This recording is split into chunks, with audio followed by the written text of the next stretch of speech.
All right, everybody, just a little bit of patience with us as I tee up Facebook Live for other people who are trying to join in other than Zoom. So if you'll just give me a minute, we'll get this going.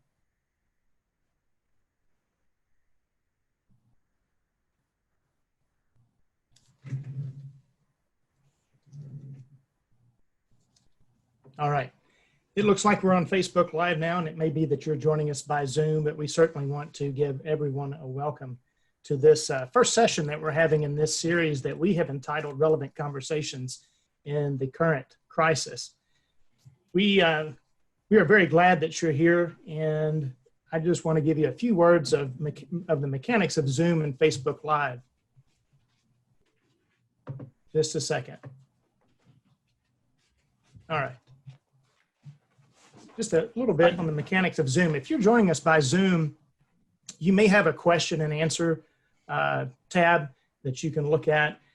Due to the volume of the information that we're going to have to deal with on today's call, there's just no way that we're going to be able to handle the volume of questions that we feel like we may receive or the comments that we may receive.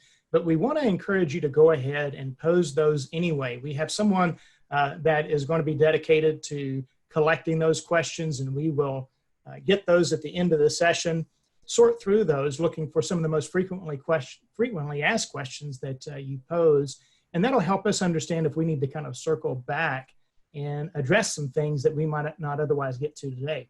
You know, today, it's not our intention to have any kind of a formal presentation. We're not trying to give you any kind of technical analysis of the law. We'll probably add a little bit of commentary here and there, but we just want to engage in a conversation. We want to open up so that you feel like you're having a dialogue with us in these sessions, which starts with today. We're planning on having these every Monday and every Thursday at the same time, 2 o'clock to 2:30. They may run 5 minutes longer or 5 minutes shorter, maybe 10 minutes longer, 10 minutes shorter. We'll do our best to try to keep them contained in that 30-minute time slot because we want to respect your time as well. And we just appreciate the fact that you have even joined us in this session. This is an open dialogue. We do absolutely. You would help us and you'd be our best friend if you give us your feedback. Just ask that you be a little. I was going to say, be kind, because I have used Zoom just like a handful of times. So please be kind in your feedback. And kind of funny enough, Mark actually brought Zoom to our team meeting back in late December, early January, before anything started with the coronavirus pandemic. And he challenged our firm to use Zoom during tax season. So late to be an adapter, I waited until we were forced to just a few weeks ago kind of go to this. So yeah, so please be kind in feedback and then understand that we're new to this technology. And I think that's a silver lining. And anytime that you are kind of faced in a crisis, you want to look for silver linings. And that is that we're figuring out new ways to work and new ways to be efficient. And it forces some of us slower to adapt people. So that's for sure. And I, even though I brought the technology to the table to talk about utilization of this technology with our firm, I'm still new and very much an infant as well. So there may be some bumps in the road as we go through these sessions, but I'm sure that you will extend your patience to us and it'll be most appreciated. Our goal in this whole thing, and I've posed this to even some of you who are on this call today, that what we're looking to do in these series is to really bring together that are local other than our own, because we realize that there are issues that are bigger than us. And so one of the things that we're trying to do as we address this and as we schedule out future panelists is to deal with broader issues in business, to deal with broader issues in health and even life. And so we have some pretty good plans, I think, that will take us into the next few weeks. And we'd like to kind of see where it goes from there and maybe even continue the series beyond that. But we're just really wanting to be a facilitator, engaging local voices so that I think all of us collectively maybe have and can walk away with a greater capacity for some empathy with each other, understanding, learning from each other, and certainly in this time of crisis, coping with what's happening and what's going on. I want to bring you up to speed with a little bit of a perspective as to what we're having to face as a firm, and that is what's the job right now? I mean, we've got an extension that's been given to us on tax filings, whether that's payment, whether that's actual filing dates. But we're still moving forward with that, and we're going down that road almost as if it didn't happen, so that we can continue to plow that field and not get too far behind.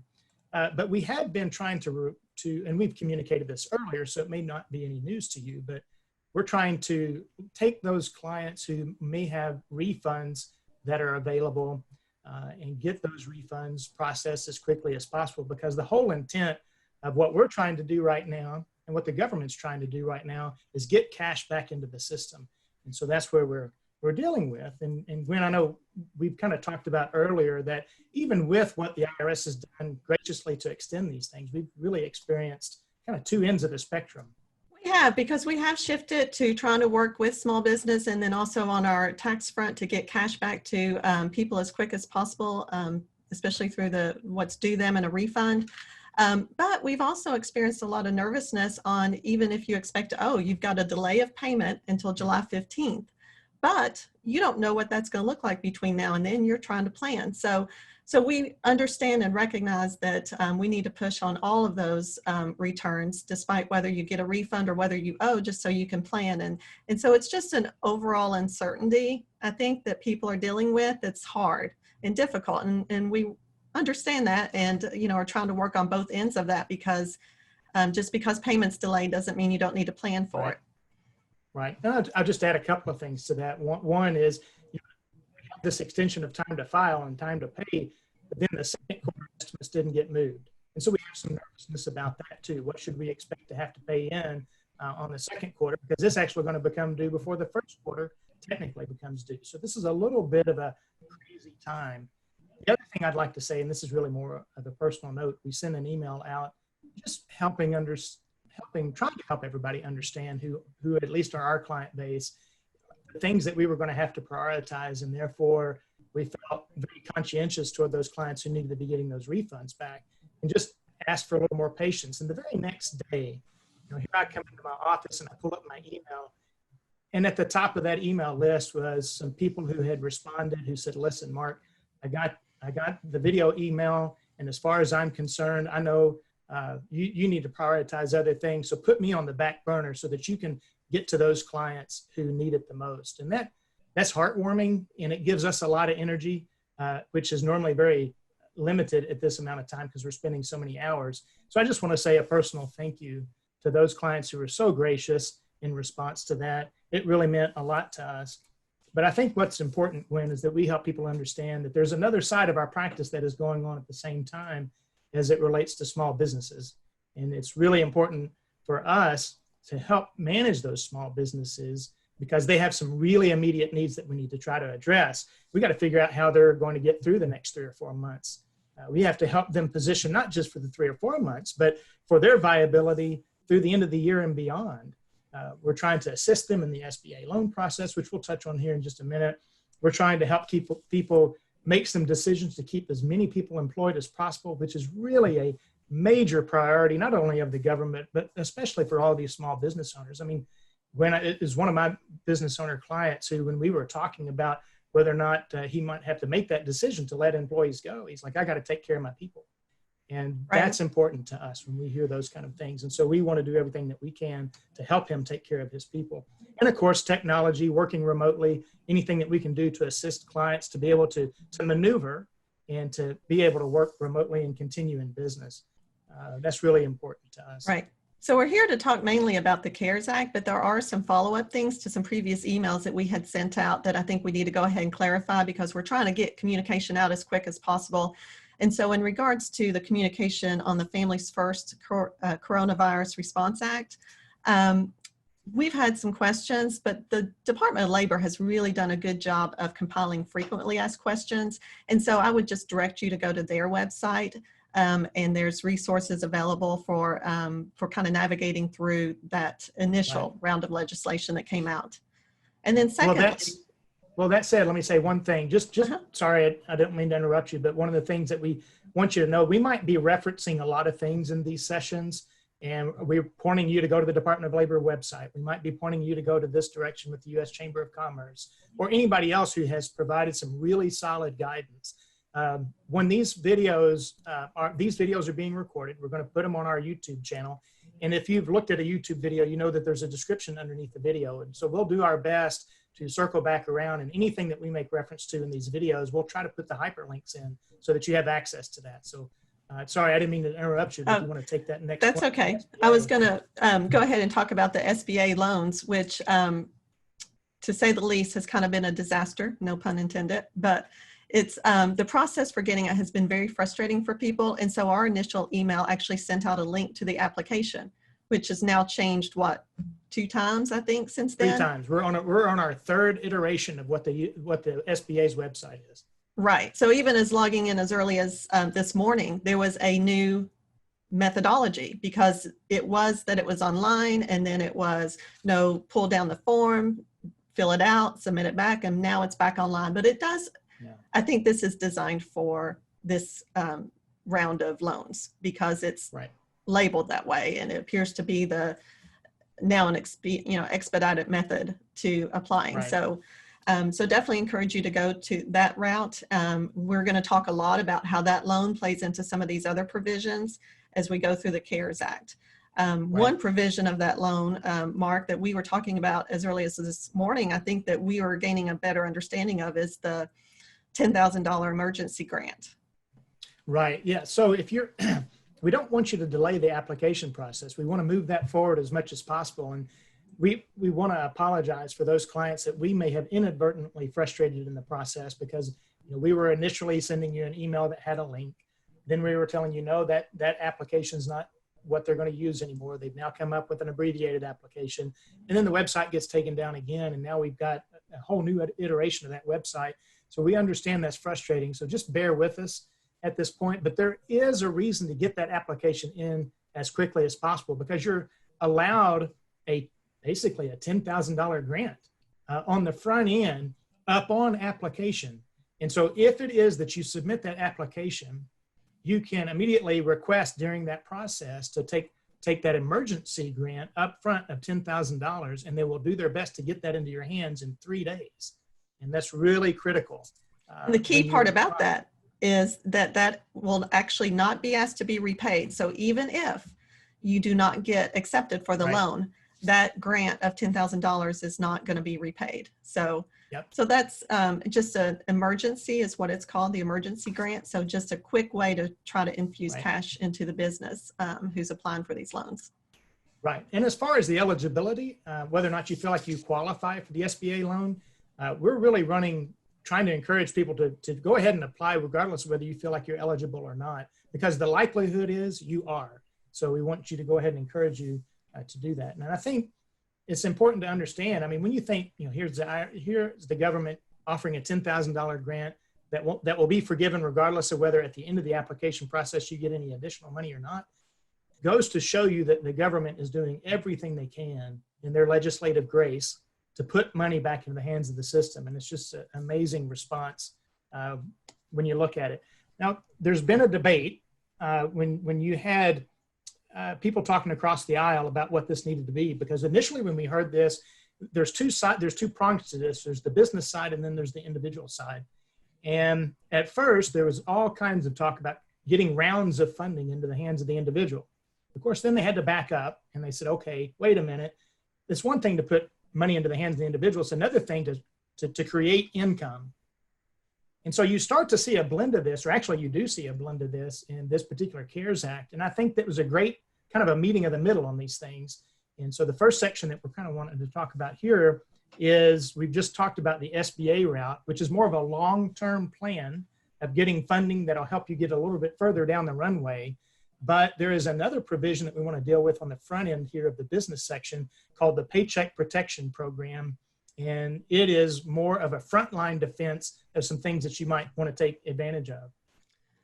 The Paycheck Protection Program, the entire premise behind it is really to keep workers retained by the employers. So it's an incentive, it's money to assist. And this is what has gotten a lot of attention as the forgivable piece. And there is a portion that's forgivable. So I think you do approach it as if you're eligible. There's some parameters. You actually work with your bank. So they put this in the hands of the bankers who are already traditionally SBA certified lenders.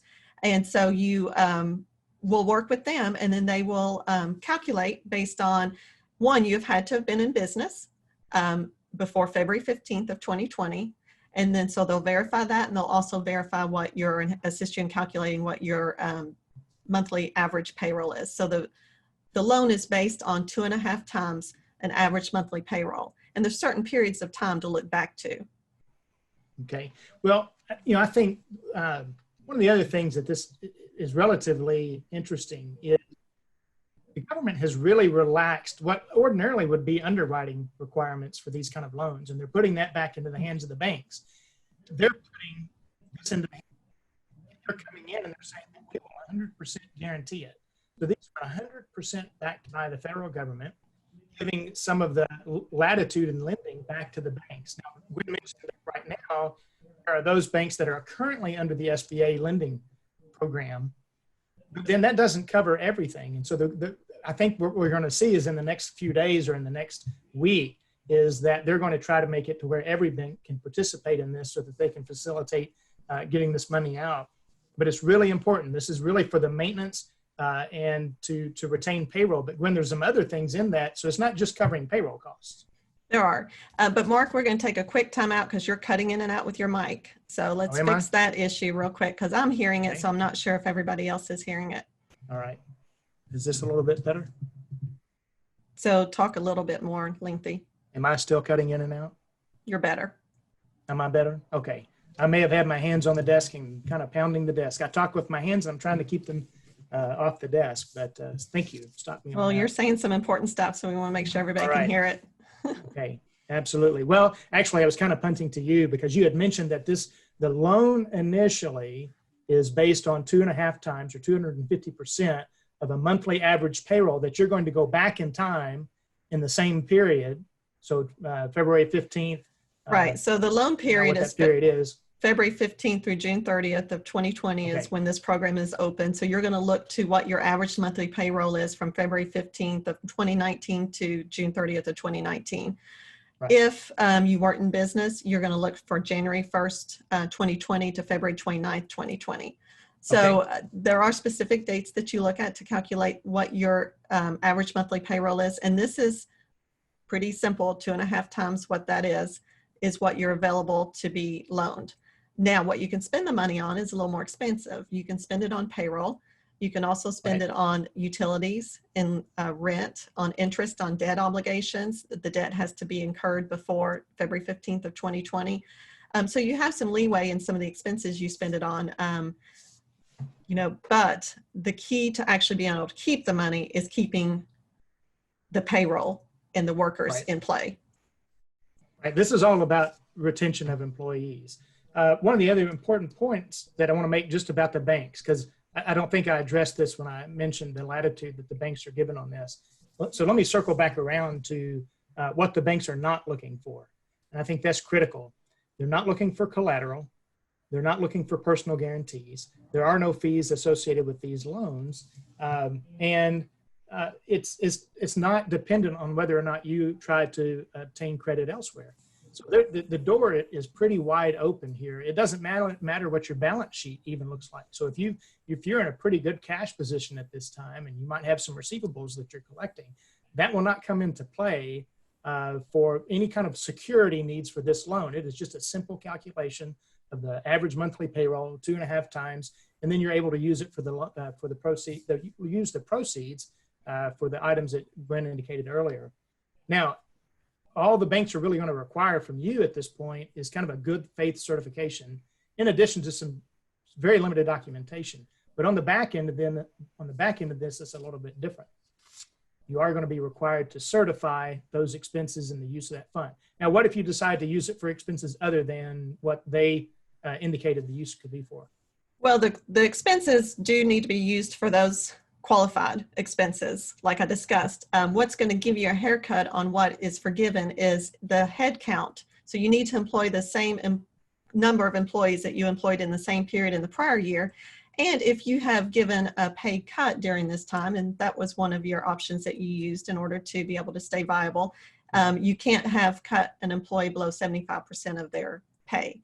So those are going to be the two parameters in determining how much of the loan you keep, but there are just the qualified expenses as outlined that we've just went through is what the loan needs to be used for. If the loan is not completely forgiven because you did not have the same workforce or whatever came into that calculation, it's turned into a 10-year, no greater than 4% interest loan, which are pretty favorable terms. So, so it's not a repayment at that point. At the end of it, it just turns into a loan. Right.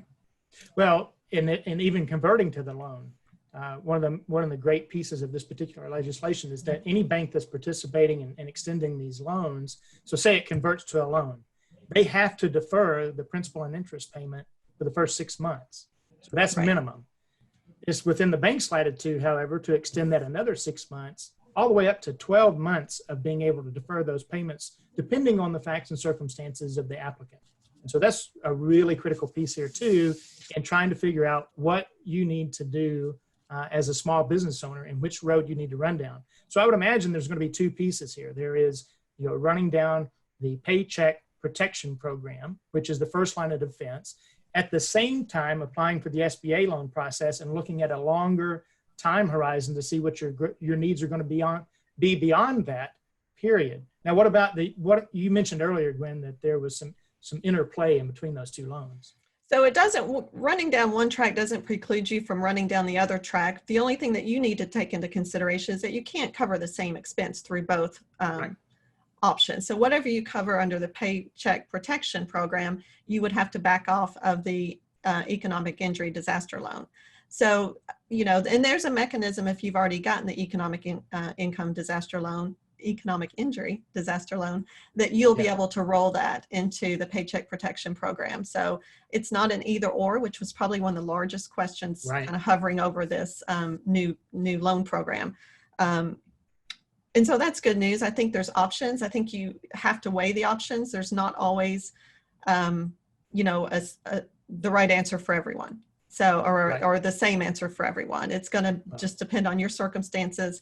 And if you have already laid off employees, in order, this whole paycheck protection is geared towards you keeping your workforce in place. So Right. you are given the opportunity to rehire those, and they're, going to be lenient on the front end of those payrolls that you're not completely up to full staffing on the calculation, because you have basically an 8-week period from the time the Right. loan originated for the forgiven piece. It's the cost incurred during that forgiven piece. During that So I 8 think the weeks key that there- will be forgiven. Right. The key there is to try to eliminate that deficit by the time you get to the end of the 8 weeks, is what I understand. So there's two other provisions at play. So you have the Paycheck Protection Program, you got the SBA. Now you may or may not take advantage of either of those two. So there's two other provisions, and you got to understand some of this is geared towards small business that have under 500 employees. There are some provisions in this, however, that are more advantageous for those employers who wouldn't otherwise qualify for either of those two loans because they exceed the eligibility for it. And so these other two provisions that are in play may or may not come to play with even some small business owners. And the first one being there's an employee retention credit. And we're not going to go into the details of that per se, but that one, as I read through it, Gwen, really was more geared toward those who might have greater than 500 employees, or you might have a business owner who's not actually in a very bad position at this point due to the nature of their business. They may have some cash on hand and have a little bit longer runway, and they don't have a need immediate to either go down the other provisions, whether it's the paycheck or whether it's the SBA. Or you even mentioned one to me earlier. Right. There's, I think in this CARES Act, there's not a lot for large employers. So these are two provisions that are more geared towards large employers, because I think the presumption is on the small business side, Right. most people will more than likely need to and want to take advantage of the other two options.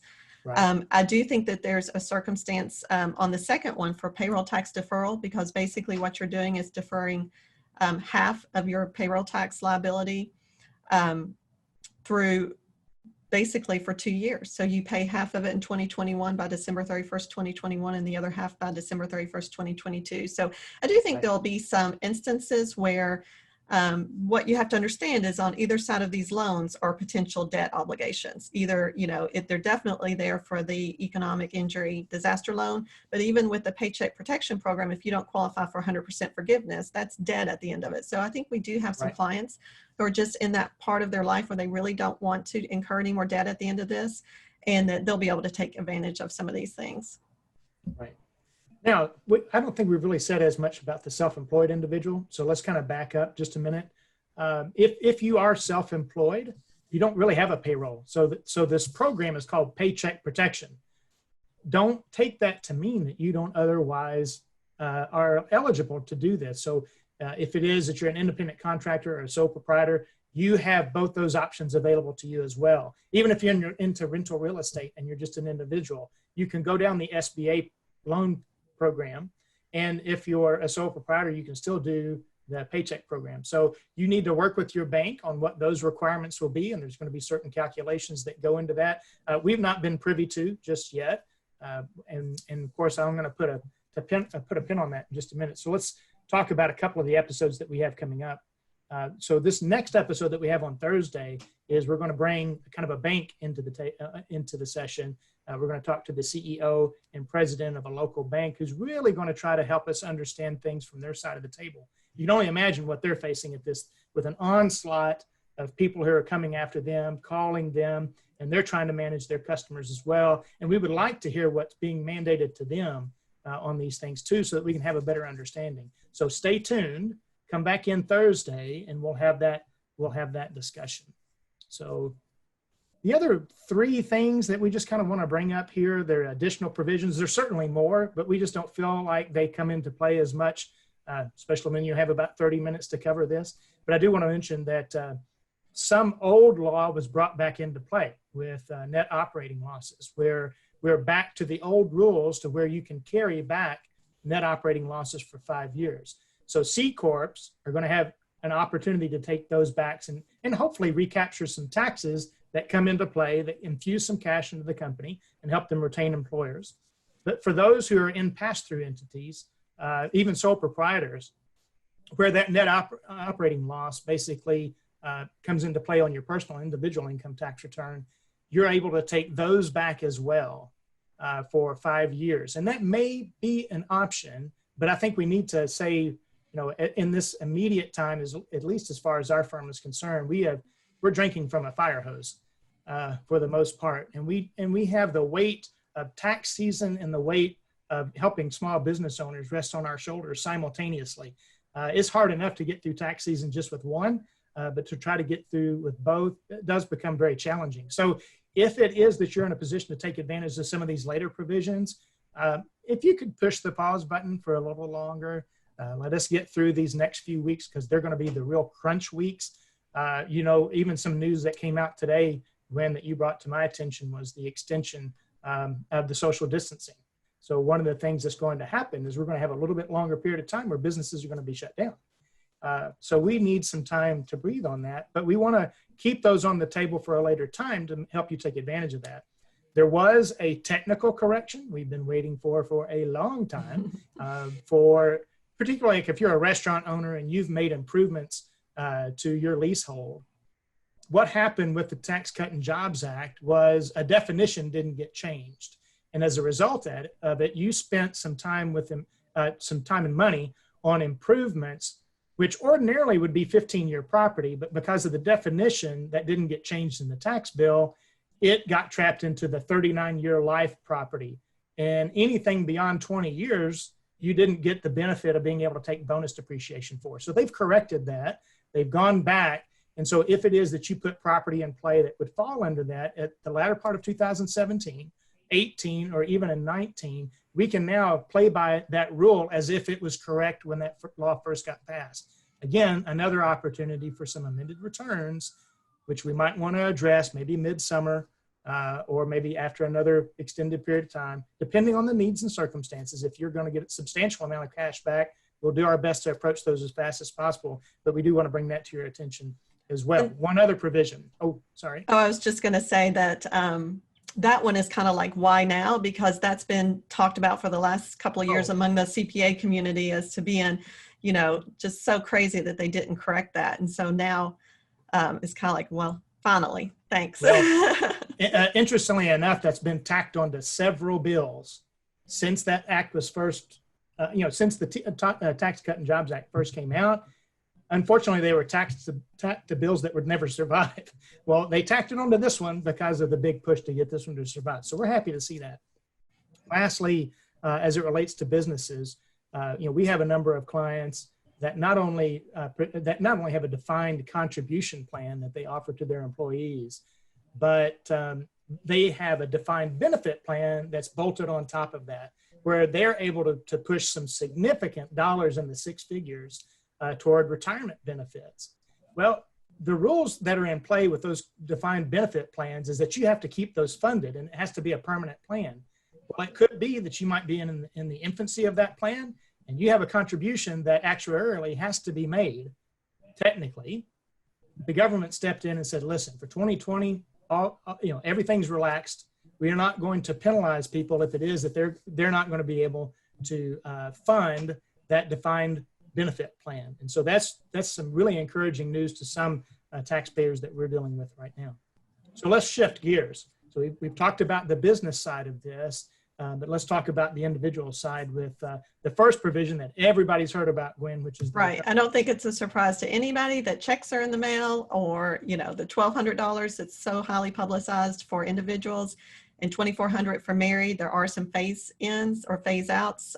For individuals, it's $75,000 to $99,000, and for married, filing, joint, it's $150,000 to $198,000. There's a couple of interesting circumstances around this, though, because they're basing it on the last filed return. So a lot of people haven't filed their 2019 return. So if you haven't filed 2019, they're looking at 2018. So we've seen clients who fall on both ends of the spectrum, where in 2018 they qualify, so they're happy that they haven't filed 2019 because they might not qualify that year, or it looks like they wouldn't. Or the other side of it, let's hurry up and get the 2019 filed, because if we look at 2018, I left my job and started a business. So 2019, I'm going to qualify. So we kind of had to deal with that on the fly too, pretty quickly to look at people who are trying to make sure that they do or don't qualify. There's also part of the problem with that, though, is the IRS is already moving the needle. Right. So I think at this point. So at this point, you may not have time to file the 2019 and even make that shift. So we want to bring that to your attention, because I can just anticipate right now an onslaught of people who might necessarily want to say, get my 19 return done. But really the rebate checks are in process, and they're trying to get those out the door as quickly as possible. They are, and they said as much as this morning on the news that, they're going to be sent out to, if you filed electronically and you've used the banking before to direct deposit that's going to be direct deposited. I think they'll follow up with a letter to make sure that, if your account's changed, I mean, there could be a potential problem with that, but they're going to go ahead and debit your account if they have that information. And I believe they're going to put on the website something that's going to allow you to go in and update information, but we went on it this morning and there was nothing there yet. That was just something that was kind of thrown out there in the news. So we'll see. The IRS has been slow to catch up to all the things that are happening. As you can imagine, they're, just slammed with trying to do all the things under these circumstances as well. So one other area of this that's, this is a credit for 2020. So it is actually going to be taken on your 2020 return. So you're going to get the money now, but then the credit will be taken that year. So there will be an opportunity that if you do not qualify, and the information ultimately will be based on your 2020 return. So if you qualify in 2020, but you did not qualify because they looked back at your 18 and 19 return, you will get the money eventually during that time, which brings up an interesting point with children. So the extra $500 that's given is for children under 17, but you have that range of students that are in college that you're still claiming as a dependent on your return, and you get the $500. That if they're in the workforce next year and filing a return and you are no longer claiming them, they're not qualified to be claimed, they'll get the $1,200 as well next year if they qualify when you go to file their 2020 return, or we go to file. Right. And it's important to point out that, we've been fielding phone calls already that, well, I'm not going to claim my child this year so that they can claim themselves, and therefore shift that burden and hopefully let that child claim the 2020, claim the higher amount. But as you were indicating, that's not going to be the case. As long as they were allowable dependent and they Right. fell under that rule, then you're not going to be able to switch off even if that child had income. So the IRS is going to kind of tighten that up a little bit to keep you from being able to do that. And we understand why people might try to think about that strategy. But yet we do know that if that dependent is allowable, that's not going to happen. The other thing that, well, and I think Gwen mentioned this earlier, I just want to make sure, did you mention if you haven't filed your 2018 return and they don't have a file? Well, the one thing I didn't mention, the one thing I didn't mention is that if you do receive the check and you qualified based on 2018 or 2019, but ultimately in 2020, you would not have qualified. Apparently, they are not going to go back and have a means to refund that or to return that money. Right. So it looks like you're going to get to keep it. Some people, so some people may benefit just based on the fact that they qualified in earlier years, but wouldn't qualify in 2020.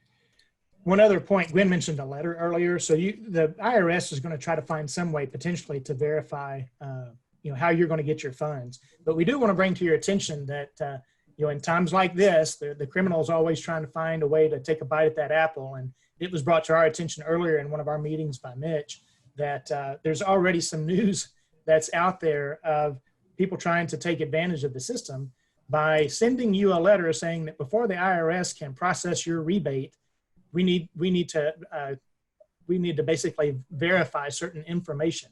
And it looks like a big ring for identity theft is what that looks like. So here's what the IRS is doing. If it is, so upon putting that money back into your account, within 15 days of doing that, the IRS is going to send you a letter. Now it's going to be on their official letterhead. It's going to look like the IRS letterhead. And all it's going to say is basically, did you get your refund? And if you didn't, here's a number to call. So be on the lookout for that letter, which will, my understanding is that letter will follow up with every payment being made. So be on the lookout for that. Don't let yourself be susceptible to the scam. There's a lot of things that happen in crisis like this, as we know, and it's unfortunate. Let's talk about a couple of other things, Gwen, as we wrap up this individual section. And the first one has to do with, besides the rebate, which was the biggest part of this anyway, is with regard to retirement plans. So let's say you're 59 and a half or under. You need to pull on your IRA, or you need to pull those funds out, which would be an early distribution, otherwise subject to a 10% penalty.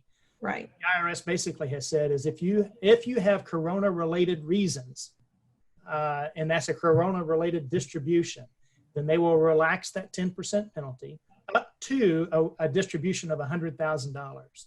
Right. Therefore, not subject that. But it has to be related. And the nice part about this really is that they give you a remedy for it if it's really just for a short-term cash need. So it's going to be taxable over a 3-year period. So you start and just basically if you took $60,000 out, it would be taxable 20 each year for the next 3 years. And then there's a provision that you can repay it by the end of the 3rd year. Right. So that will then be treated as a qualified rollover, not subject to tax.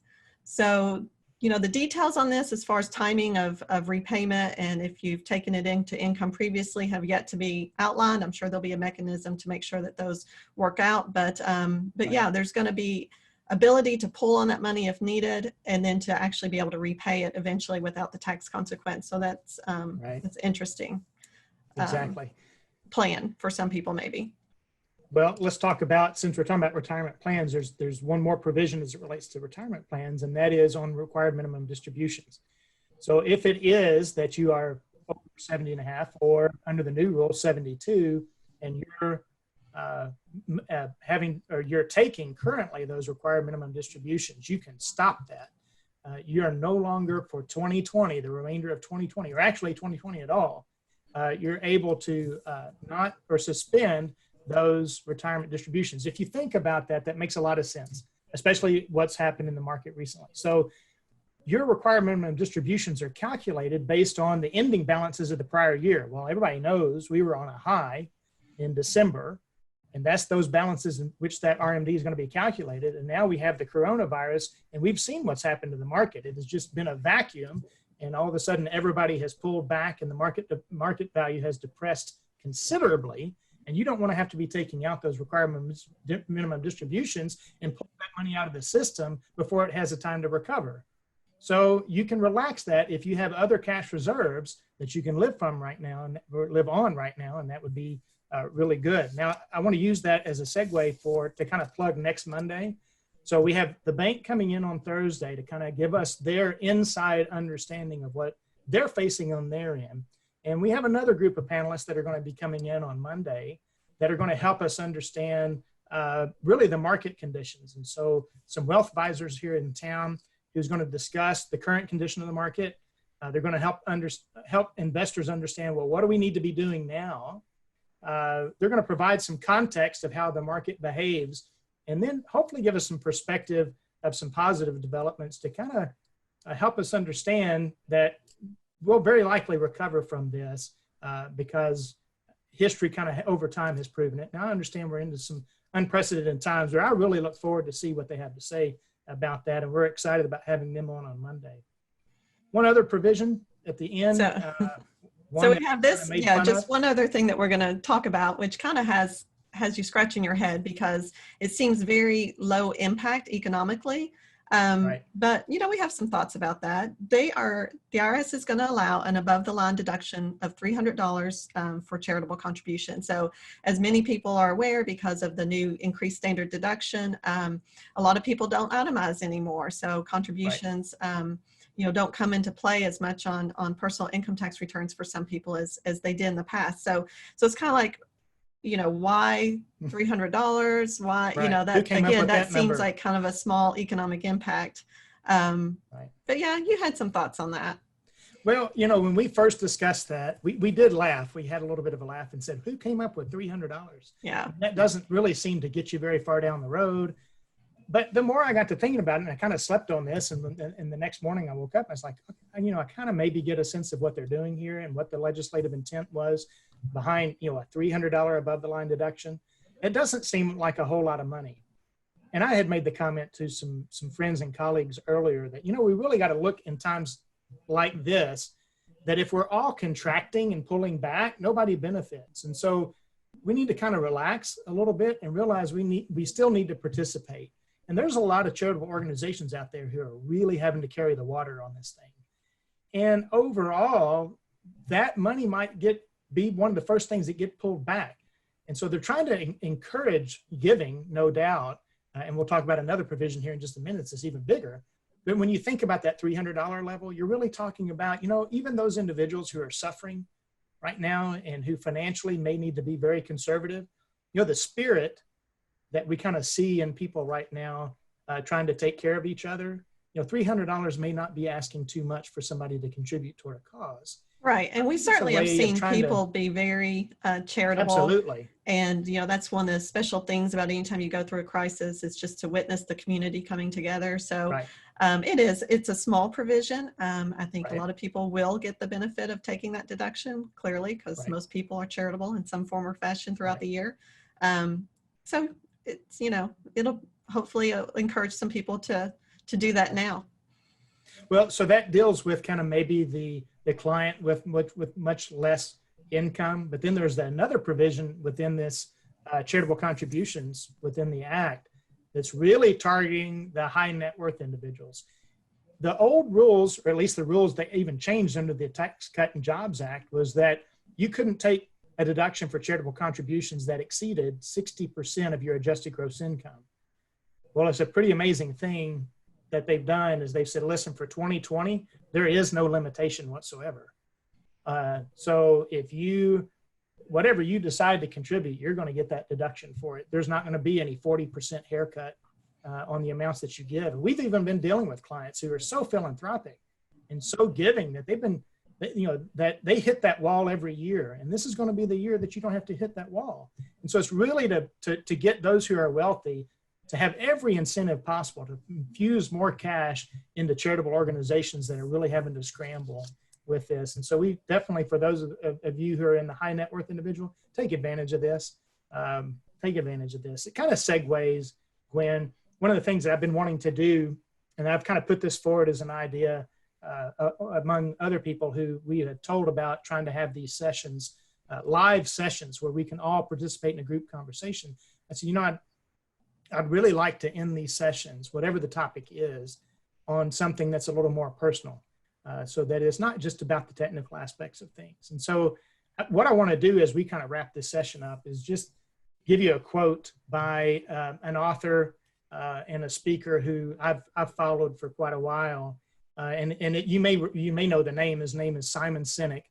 He wrote a book called Find Your Why, which has been explosive. He's got one of the most heavily viewed TED Talks of anybody. And he's written, Great Leaders Eat Last. And he wrote another little book called Together is Better.